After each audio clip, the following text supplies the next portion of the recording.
See No Evil, Hear No Evil is a 1989 released comedy directed by Arthur Hiller. Yeah, it's one of the collaborations between Gene Wilder and Richard Pryor. One of the 4 films they made together. Richard Pryor plays Wally, who is a blind man, and Gene Wilder plays Dave, who is deaf. Hence the title. When the film starts, they don't know each other. Wally is looking for work, and obviously, being blind is difficult for him to find work. Dave runs a newsstand in a sort of a lobby of a hotel, so like a office building, isn't it? Yeah. And well, that leads to one hilarious scene where he doesn't, he doesn't realise he's blind, he doesn't realise he's deaf, etc., etc. So yeah, and they sort of form a bond over their shared sort of disability, should we say. So yeah, Wally comes to start his job, and just as he's arriving, he witnesses a guy getting shot by a woman. Dave has his back turned because this guy has asked him to read the ingredients out or something of some pills. So yeah, well, Wally doesn't witness it because he's blind, obviously, but he hears it, and Dave doesn't. No, which one? I'm confused. Wally doesn't see it because he's blind. Dave doesn't hear it because he's deaf. Right. So yeah, Dave doesn't hear it because he's deaf, obviously. Wally doesn't see it because he's blind. But combined, they're kind of witnesses. But they sort of fumble over to the body and pick up the gun, and then of course the police arrive, so they get blamed for it. But they know it wasn't them, and they know there was a woman because she saw he saw her legs, and Dave could smell her perfume and things like that. So they get arrested, which leads to more hilarity as they try and interrogate them. Yeah, and basically this guy who was killed, he was holding onto this special coin, and the woman that kills him, played by is it Joan? Severance. She wants it because it's valuable, and she's working another guy played by Kevin Spacey.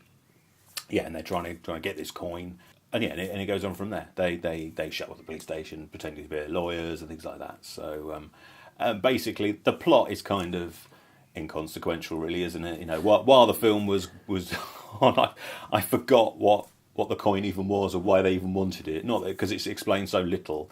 It's more like an excuse for just some comedic skits, really, based on one of them being blind and one of them being deaf. Yeah. So I mean, it's like a really simple gag. I mean, it obviously works really well. It's a very funny gag. We've got one character that's blind, one character that's deaf. Obviously, there's going to be loads of crazy hilarity ensuing from that, and there's some very funny stuff in it. As I was thinking, actually, while I was watching it, that because obviously we chuck clips over our films, over our videos, but with no sound. But obviously, there's a lot of speaking gags in this film. There is some great slapstick moments as well. So I chuck a couple of them on there as well. But a lot of it's mostly, I think, some of the funniest stuff is actually the verbal gags. Richard Pryor, obviously, he's very funny. They're both great in this. I love Gene Wilder. And Richard Pryor too, but there's some very funny moments from Richard. There's a great one on the subway where he does the whole, I'm black, or I'm not white. That's what he says, which is hilarious, and good for some great laughs. That one. So he kind of gets a lot of the verbal gags. And I think Gene Wilder gets more of the visual gags. So that works well. And, they're a great kind of comedy gold duo. They work really well off each other. So, they did this one, Stir Crazy, which is probably the best one. I think that's one of the I think it was my favourite. I mean, although they get framed for a bank robbery in that, don't they? So kind of a similar thing. Similar thing. And then there's obviously Silver Streak, the train one. And there's another one. Another You, which the last one they made. I can't say I've seen that one. I can't remember. And also, because apparently, they never did it together, but you go way back to the early 70s when Gene Wilder made Blazing Saddles, the Mel Brooks film. Richard Pryor was actually going to be the black sheriff that comes into town that actually went to Cleveland Little, I think his name is. I think Richard Pryor was a bit drunk or something like that. The story goes. He certainly had an eventful life. Very eventful life. So he should have been in that film. Although I have to say, I think Cleveland Little does that film perfectly. He's more the kind of the serious one to Gene Wilder's kind of funny man, and I think Richard Pryor in that film would have maybe been too funny, but obviously we're not talking about that film. No. So yes, I think this is kind of like a one-hit joke or two-hit jokes, but they do it really well. I personally believe most of the great stuff in this film is in like the first hour. That's when they get all the great comedy moments, you know, all the things you can do with one blind man and one deaf man. That's all done in the first hour, and then it kind of turns into a kind of typical American 80s action comedy flick with, you know, car chases and guns going off and nude ladies getting out of showers and things like that. I mean, I'm surprised they didn't go to a strip club, because most 80s yeah, films... exactly, yeah. And what else? What else is kind of cliche? Oh, bad guys with Dobermans. Yeah, and, yeah. You know, all the typical great 80s stuff. There is actually there's a great moment near the end, and it's a kind of it's a verbal gag, which is when Richard Pryor, they're at this hotel, they're trying to track down the two killers, the two criminals, and there's this big kind of medical convention going on. And Richard Pryor somehow gets mistaken for a Swedish gynecologist, and he's pulled into the convention, and he does this amazing... That whole sequence is very funny. Obviously, it being verbal, can't really put a clip over there, but it's worth seeking out for that. I mean, I think it's a good film. I watched this when I was really young. Yeah. Probably too young. I was probably on... I don't know, I have a feeling it was... Yeah, my mum loved a lot of these kind of comedies, and she used to rent them out, the old... local VHS shop, and possibly when I would have seen it, and so way too young. It was probably cut over here, though. To be honest, and that's the other thing. I may have seen it on TV, and lots of things were cut out of it. You know, words and other things. But I always loved this as a youngster. I never saw the other ones until much later. But you know, this was kind of a staple one for me. For me, it was stir crazy. I saw that loads and loads before I saw this one. Right. That was almost I think my mum loved it for some reason, so she introduced it to me. Probably again too young, probably. But yeah, no, it was just. I think both those are just they're really good. And you know, I think both of them carry it really well. They're great actors. Obviously, sadly, they both passed away. Gene Wilder, what was it, last year, 2 years ago now? 2 or 3 years ago, I think. 3 years ago. You know, again, big fan of Gene Wilder. Obviously, Charlie and the Chocolate Factory and Willy Wonka. Willy Wonka and the Chocolate Factory, what the film's called, which is a great film. And Blazing Saddles and other things that he did. With Mel Brooks and other people. Young Frankenstein, of course, another Mel Brooks film. He was in The Producers with Mel Brooks. Did quite a few with him. Really, you know, they are both great together. And obviously you've got Joan Severance, who I think she was a bit of a, you know, she did a lot of kind of 80s B movie type things. Nothing, I can't really think of any other films she's been in. There's one I have, there's a poster of her, I think, where she's in like Black Leather. Why I know that.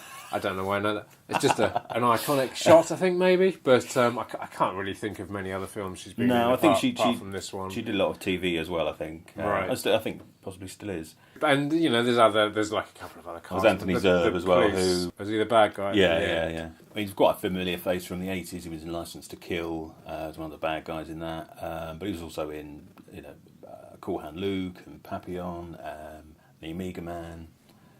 He's only got a small role in this, but... And also, there's a small... Well, it's actually quite a substantial role. Actress Kirsten Childs. She plays Wally's kind of long-suffering sister, who ends up going along for the ride with the two of them and kind of helping them out as best she can. Yep. Well, that's the trouble when you're sister of a crazy blind man. But she's actually, this was her only film that she ever did. She was, it makes it sound like she's not here anymore because she's still very much alive. But she was mainly a stage actress. She appeared in Chicago, the Broadway show. I think when it was first on back in Bob Fosse who wrote that? Back in the 70s or whenever it went on. And then she mainly did stage work, and she now writes. She's like a playwright, so she does her own theatrical productions and things like that. So not a face you would know unless you're a musical theatre fan, which we're not really. Sorry. So, so she's in there too, and I think she's really good actually. Yeah, I'm surprised she never did anything else. I guess obviously maybe she didn't want to. Preferred stage work. Yeah, exactly. I mean, I think one of the best things about it never makes a joke at the expense of the the blindness and the deafness. True. It's they persevere. Anyway, and Wally, in particular, he's so determined that he's not going to let it stop him doing what he wants to do. When his sister, when he's going to find that, to go and try and get this job at the newsstand, he wants his sister to drop him off the other side of the road so he can cross the road. Yeah. And he won't even take his stick to help him. Yeah. And then he ends up leading another blind guy who has got a stick across the road. That is his determination that he's not going to let it affect his life. Yeah, actually, I think you're right. I think that's maybe one thing that should be mentioned about this film. It's not taking the mickey out of people with these disabilities. They are two very independent people. Yeah. They want to work. One of them does work, and one of them wants to work. And you're right; they're very kind of they want to live a normal life with these disabilities that they've got. And a lot of the other characters, particularly the cops, which is not uncommon in 80s comedies. The cops are shown as buffoons a lot of the time. Yeah, so exactly. And I think when they're interrogating them, and he gets so frustrated because he can't, because he's confused about who's blind and who's deaf and who can see what and who can hear what. And it's just so many scenes like that. I think my favourite scene is when I think it's just after a car chase, isn't it? And Wally says to Dave, "So have you ever tried, just somebody shouting in your ear really loud just to see if you can hear something?" And he was like, "No, I've never tried that. Why don't we do it now?" So he shouts in his ear really loud, and Gene Wilder goes, "Oh, I heard something." And he goes, "Really?" He goes, "No, I'm deaf." Yeah. And that's a good scene. There's just so many bits like that in this. You don't really care about the plot in the end. You just want to get to the next hilarious scene. Exactly. And I think it's very fast paced. The whole film actually is very fast paced. It's not there's no moments where it kind of starts to drag. It zips through at a good pace. And I think one of my favourite scenes is actually when they're having their photographs taken in the police station. Yes. And the lady taking the photographs just gets more and more crazy because you just can't get them, and it's just a great visual moment. Because obviously, we haven't said that Dave obviously lip reads, so if he's not looking at someone, he doesn't know what they're saying. Yes, exactly. So if he's looking at Wally, then he doesn't hear what's going on, and obviously, it's just craziness ensues. It's very farcical, this film actually. It's pretty loopy and pretty crazy. But then it's directed by Arthur Hiller, as we mentioned at the beginning, and Arthur Hiller was basically mostly comedic films from the 70s and 80s. At the top of my head, he made The Lonely Guy with Steve Martin, which is a really good film. He did The Out-of-Towners, which is one of the Neil Simon plays, and The In-Laws, which is a great film with Peter Falk and Alan Arkin. It's a very funny film, that one. So, Arthur Hiller understood comedy. That's basically what he made. I think he did loads of TV before, kind of in the 50s and 60s. Someone who understands comedy, understands comedic actors, and is not just playing for laughs, but is actually quite, crafting a good comedy vehicle, and I think does it successfully. It's a bit daft, but, what's wrong with a bit of daftness every so often in this crazy world we live in? Nothing like it.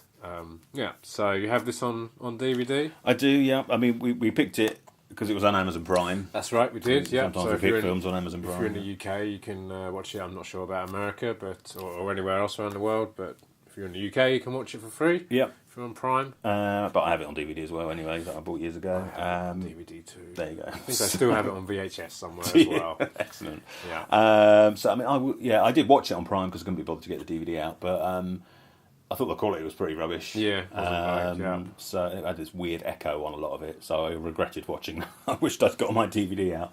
But yeah, so... Is there a Blu-ray of it? I think there is. There is, there is in the States, I think. So, you can upgrade to that if you want. I think this has got an 8-minute behind-the-scenes featurette on it, which the Blu-ray doesn't have.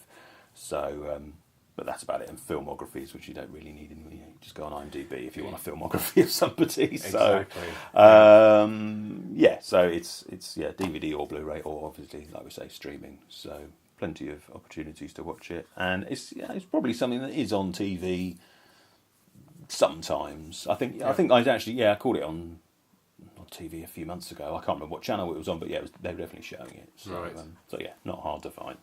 So that was See No Evil, Hear No Evil. And as always, if you enjoyed the video, let us know in the comments below. Yep, hit the subscribe button up there if you've enjoyed what you've watched, and don't forget to hit the bell for notifications. There's some other videos to check out over there. And find us on Twitter and Facebook, and make sure to come back next week for another one.